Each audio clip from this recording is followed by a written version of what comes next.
തീർത്തും ശബരിമല എന്ന് പറയുമ്പോൾ നമ്മുടെ തന്നെ ഒരു സ്വകാര്യ അഹങ്കാരമായ അല്ലെങ്കിൽ നമ്മുടെ സ്വന്തമായിട്ട് കാണുന്ന അത്രയും സെൻസിറ്റീവ് ആയിട്ടുള്ള ഒരു ഏരിയയിൽ ഇത്രയും വലിയൊരു കൊള്ള നടന്നിട്ടും അതിൻ്റെ ഒരു കൾപ്രിറ്റ്സ് ആയി ഇപ്പോൾ ഉണ്ണികൃഷ്ണൻ പോറ്റി അറസ്റ്റിലായി. അപ്പം അതിന് ആ തട്ടിപ്പ് ചെയ്തവരെ അറസ്റ്റിലാവാൻ എടുത്ത ഒരു സമയം അതിന് പിന്നിൽ ഇപ്പൊ മുരാരി ബാബു എന്ന് പറയുന്ന ഒരു വ്യക്തി അറസ്റ്റിലായി. സുധീഷ് കുമാർ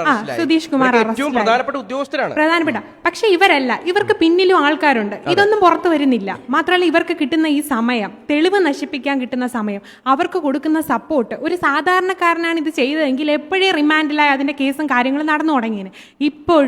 ഇപ്പോൾ അറസ്റ്റിലായി എന്ന് പറയുമ്പോൾ ഇതിന് പിന്നിലും ആൾക്കാരുണ്ട്.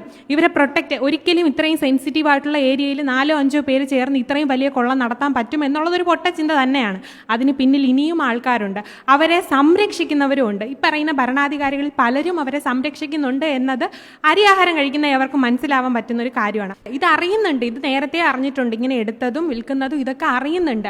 ആൾക്കാർ ഇതിന്റെ ലാഭം പറ്റുന്നവർ ഒരിക്കലും അതിനുവേണ്ടി എതിർക്കില്ല. തനിക്കും കിട്ടുന്നുണ്ടല്ലോ ബെനിഫിറ്റ്, ഇങ്ങനെ ചെയ്യുന്നതിലൂടെ കൂടെയുള്ള ആൾക്കാർക്കും കിട്ടുന്നുണ്ട് benefit.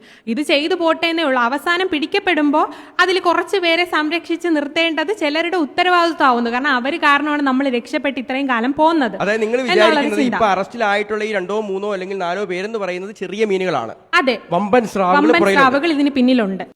Global education. Be a global citizen.